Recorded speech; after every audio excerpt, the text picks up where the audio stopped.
صحیح بخاری میں ایک حدیث موجود ہے، ابو موسیٰ اشعری کہتے ہیں کہ ہم ایک باغ میں بیٹھے ہوئے تھے،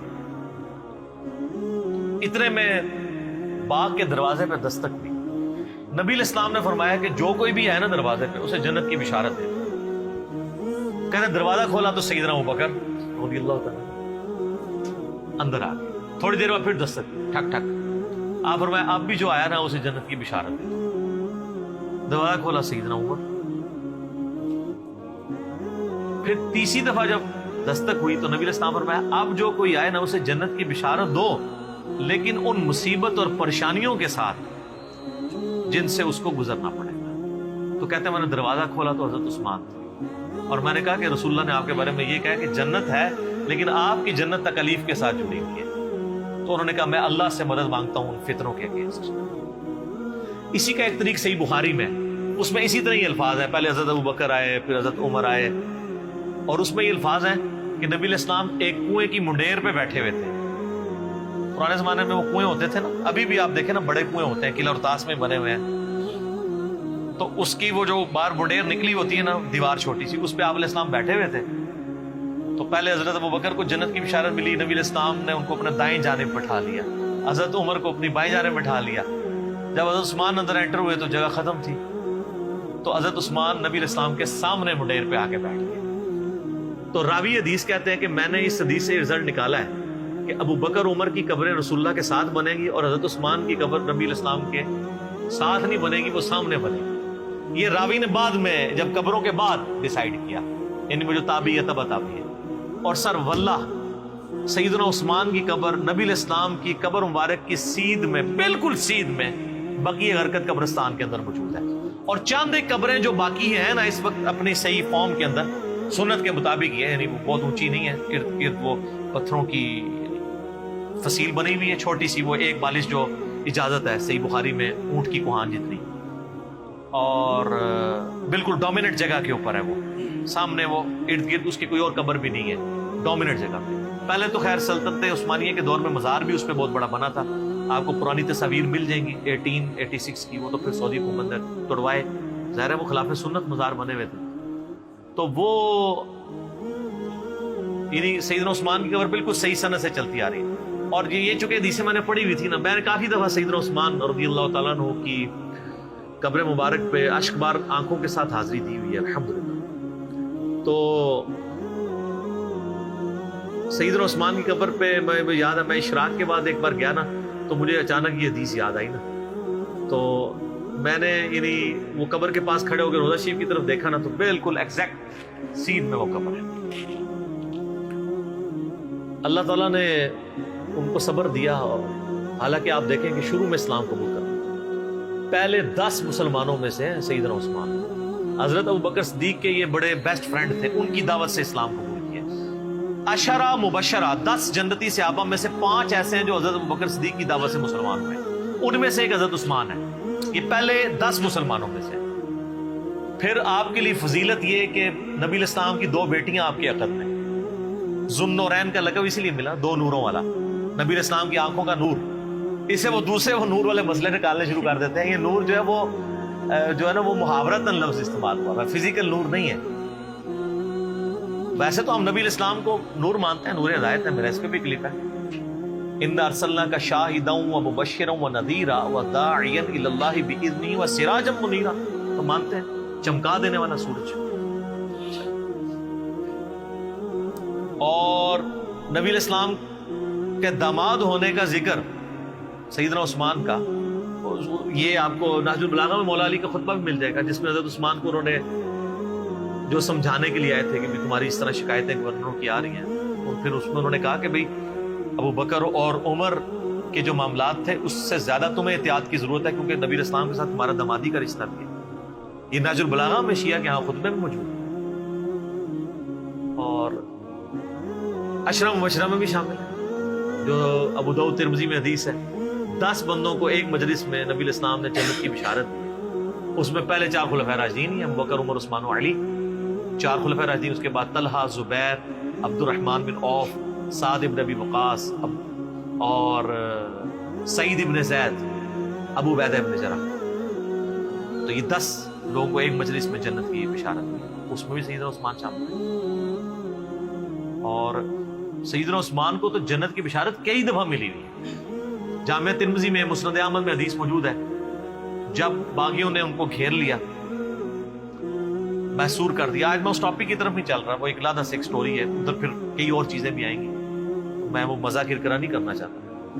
سیدنا عثمان رضی اللہ تعالیٰ عنہ کو مسجد میں جانے سے روک دیا، میٹھا پانی آپ کے گھر پہنچنے سے روک دیا گیا، تو آپ گھر کی چھت پہ کھڑے ہوئے اور انہوں نے خطاب کیا جو لوگ وہاں پہ ان کو گھیرے ہوئے تھے۔ ترمذی میں پورا ڈیٹیل خطبہ موجود ہے، مشکات میں آلموسٹ آپ کو ساری حدیثیں حضرت عثمان کے چیپٹر میں آپ کو تیسری جلد میں مل جائیں گی۔ تو ان کا لوگوں، میں تمہیں اللہ کی قسم دیتا ہوں اور اسلام کا واسطہ دے کے پوچھتا ہوں، کیا تمہیں یاد نہیں ہے کہ نبی علیہ السلام جب مدینہ شریف ہجرت کر کے آئے تھے تو مسلمانوں کے لیے میٹھے پانی کا کنواں نہیں تھا، اور نبی علیہ السلام نے کہا تھا کہ کون ہے کہ جو کنواں لے کر وقف کرے اور جنت میں سے بہتر کنواں لے لے؟ تو میں نے اپنے حلال مال سے وہ کنواں خرید کے وقف کیا۔ تو سب نے کہا کہ ہم گواہی دیتے ہیں کہ آپ کے لیے بشارت تھی۔ کون گواہی دے رہے ہیں؟ جو مخالفین ہیں، پروٹیسٹ کرنے آئے ہیں۔ اس سے بات پتہ چلی کہ وہ لوگ تھے جن کو یہ باتیں پتہ تھی، صحابہ ہی تھے، بیچ میں اور لوگ بھی مکس تھے لیکن صحابہ بھی تھے، بدری صحابہ بھی تھے، ان میں اختلاف رائے تھا، وہ علیحدہ سے ایک ٹاپک ہے۔ یوٹیوب پہ میرا کلپ ہے، شہادت عثمان کے اصلی اسباب کیا تھے۔ عبداللہ ابن سبا والا تو معاملہ ہی ذرا ایک ڈفرنٹ کہانی بنا کے اس میں ڈال دی، وہ الگ چیز تھی۔ پھر سیدنا عثمان نے کہا کہ تمہیں یہ یاد نہیں ہے کہ مسجد نبوی کی توسیع کی باری آئی تو نبی علیہ السلام نے فرمایا کون ہے جو مسجد نبوی کے لیے زمین لے کے وقف کرے توسیع کے لیے کہ جنت میں اس سے بہتر اسے اللہ تعالیٰ قطع عطا فرمائے؟ تو میں نے اپنے مال میں سے وقف کیا تھا اور مجھے جنت کی بشارت ملی۔ بالکل ایسا۔ پھر ان کا جو جیش العسرہ تھا، تنگی والا جہاد، یعنی تبوک، جہاں پہ جہاد فرض ہو گیا تھا ہر مسلمان، کیونکہ رومن امپائر سے ٹکرانا تھا، تو نبی علیہ السلام نے جب چندے کی اپیل کی تھی تو میں نے 1000 دینار نبی علیہ السلام کی جھولی میں ڈرا کے ڈالے تھے، اور نبی علیہ السلام اپنے مبارک ہاتھوں سے یوں ان کو الٹ پلٹ کرتے تھے اور کہتے تھے عثمان جنتی، آج کے بعد جو مرضی کرے۔ تو انہوں نے کہا کہ ہم گواہی دیتے ہیں۔ سر یہ 1000 دینار آپ کیا سمجھ رہے ہیں کتنی رقم ہوگی؟ کیلکولیٹ کر کے دیکھیے گا۔ 20 دینار 7.5 تولے سونا ہوتا تھا۔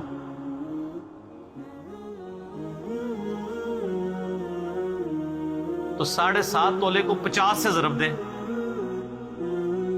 450 کے قریب، بلکہ اس سے بھی زیادہ۔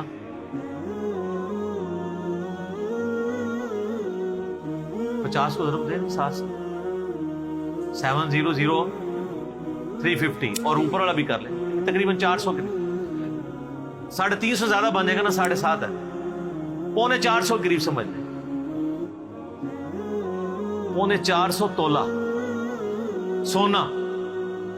اور آج کل کیا ریٹ چل رہا ہے؟ 70,000 ہے۔ ہاں، تو یہ 2.5 کروڑ سے زیادہ رقم بنتی ہے آج کی، اگر 70 لگائیں گے تو جا کے گھر حساب کر لیجیے گا، 2.5-3 کروڑ رقم بنتی ہے جو حضرت عثمان نے غزوہ تبوک کے موقع پر دی، اور نبی علیہ السلام نے جنت کی بشارت۔ انہوں نے کہا ہاں جی بالکل، آپ کو جنت کی بشارت ملی تھی اس بات میں۔ تو انہوں نے کہا تم مجھے نہ اب یہ یعنی بشارتیں گنواتے جا رہے تھے، اور حضرت عثمان کہہ رہے تھے دیکھو مسجد میں نے وقف کی، مجھے مسجد میں نماز نہیں پڑھنے دے رہے ہو، کنواں میں نے لے کے دیا اور مجھے میٹھا پانی نہیں، مجھے کڑوا پانی پینا پڑتا ہے، مجھے تم پانی تک نہیں جانے دے رہے ہو، اور تم مان بھی رہے ہو ان چیزوں میں مجھے جنت کی بشارت ملی ہے۔ پھر حضرت عثمان نے چوتھا اور آخری سوال کیا کہ کیا تمہیں یہ حدیث نہیں پہنچی ہے؟ اور یہ حدیث بخاری میں بھی ہے، ترمذی کا یہ والا حصہ، کہ نبی علیہ السلام ایک دفعہ غارے پہاڑ ہیرا کے اوپر چڑھے، ہیرا پہاڑ کے اوپر، حضرت ابو بکر، عمر اور حضرت عثمان یہ ساتھ تھے نبی علیہ السلام، 4 بندے تھے یہ ٹوٹل۔ تو پہاڑ جو ہے وہ جھوم پڑا، ہلنا شروع ہو گیا، وہ تو بخاری مسلم حدیث ہے۔ ہیرا ایک پہاڑ ہے لیکن ہم سے محبت، وہ احد پہاڑ کے بارے میں آتا ہے، احد ایک پہاڑ ہے، ہم سے محبت کرتا ہے، ہم بھی اس سے محبت کرتے ہیں۔ بعض روایتوں میں احد کا ذکر ہے، بعض میں ہیرا کا ذکر ہے۔ بال الٹیمیٹلی یہ ہے کہ نبی علیہ السلام نے فرمایا کہ اے پہاڑ تھم جا، اس وقت تجھ پہ ایک نبی، ایک صدیق اور 2 شہید ہیں. 2 شہید کون؟ حضرت عمر اور عثمان. جو مسلم کی حدیث ہے اس میں یہ ہے کہ حضرت علی بھی تھے، طلحہ بھی تھے، زبیر بھی تھے. تو نبی علیہ السلام نے فرمایا کہ اس وقت تجھ پر انبیاء، شہداء اور صدیق کے علاوہ کوئی نہیں ہے. اس سے یہ بھی نبی علیہ السلام نے غیبی خبر دے دی کہ یہ باقی سارے شہید ہونے والے ہیں. حضرت طلحہ بھی شہید ہوئے ہیں جنگ جمل میں، حضرت زبیر بھی اور مولا علی بھی اور سیدنا عثمان بھی. تو انہوں نے کہا ہاں آپ کو شہید ہونے کی خبر دی تھی. تو انہوں نے کہا اللہ کی قسم، رب کعبہ کی قسم، میں کامیاب ہو گیا. میں نے تم سے یہی منوانا تھا کہ نبی علیہ السلام نے مجھے شہید کہا ہوا ہے، میں شہید ہوں. لیکن خیر ترمذی میں تو ادھر ہی ہے، باقی آپ تاریخی روایتیں پڑھیں گے اور باقی کتابیں دیکھیں گے، اس میں آپ کو ملے گا کہ وہ کہتے ہیں کہ حضرت یہ باتیں ساری صحیح ہیں لیکن اب آپ بدل چکے ہیں. نہیں، وہ جیسا ہمیں بھی کہتے ہیں کہ حضرت باتیں تو آپ کی ٹھیک ہیں لیکن کے بعد پھر اس طرح کی باتیں شروع ہو جائیں. تو یعنی بدقسمتی جب کسی پہ چھائی ہو. ورنہ دیکھیں ایک شخص جس کی 82 سال عمر ہے اور اس کی زندگی پوری قربانیوں سے تعبیر بھری پڑی ہوئی ہے، کہیں بشری تقاضے کے تحت کوئی مسئلہ مس ہینڈل تو اسے ضرور ہو سکتا ہے، لیکن آپ اس کی نیت کے اوپر یا اوورآل پوری زندگی کو تو 0 سے ملٹیپلائی نہیں کر سکتے. یہی وجہ ہے کہ جو ایران والوں نے فلم بنائی ہے مختار سقفی پہ، اس میں بھی جو حضرت معاویہ رضی اللہ تعالیٰ عنہ اور شیعان علی کا اختلاف دکھایا ہے، وہ اسی بات پہ کہ آپ نے خلفاء کے طریقے کو چھوڑ دیا اور اس میں وہ تینوں خلفاء کو رسپیکٹ دیتے. پھر حضرت علی علیہ السلام کی زندگی کے آخری 10 سال پہ ایک فلم ہے 22 قسطوں پہ، امام علی علیہ السلام. اس میں انہوں نے حضرت عثمان کا بھی، چونکہ ان 10 میں سے سمجھ لیں 4-5 سال تو عثمان کے بھی خلافت کے، حضرت عثمان کا بھی انہوں نے بڑا پازیٹیو کریکٹر دکھایا ہے اور یہ بتایا کہ اصل کلپرٹ جو ہے وہ مروان بن حکم تھا. حضرت علی حضرت عثمان کو سمجھاتے تھے تو پھر وہ اپنے فیصلوں کو بھی ریورٹ کرتے تھے، یعنی ان کی نیت میں تھی. لیکن ظاہر ہے کہ وہ ایک حضرت عمر والی مینیجریل سکل نہیں تھی. 72 ایئرس کی عمر میں چونکہ خلیفہ بنائے گئے تھے، ایک ایجنٹ تھے. تو بہرحال 82-83 ایئرس ایج ہے اور ایک شخص نے پوری زندگی یعنی اسلام قبول کیا. تو ان کا چچا ان کو مارا کرتا تھا، اتنی تکلیفیں کاٹی ہیں، سابقون الاولون میں سے. تو آخری وقت میں آ کے کیوں انہوں نے ایسا کرنا تھا کہ وہ نفس کے ہاتھوں مغلوب ہو جاتے ہیں، جن کی پوری زندگی اسلام کی خدمات پہ تھی اور نبی علیہ السلام نے کئی مواقع پہ انہیں جنت کی بشارت بھی دی. بال انہوں نے اپنے سیلف ڈیفenس میں کچھ بھی نہیں کیا، ورنہ 300 بندے کو اٹھانا کو مسئلہ نہیں تھا. لیکن وہ چاہتے تھے مدینہ الرسول میں میری وجہ سے خون نہ بہے.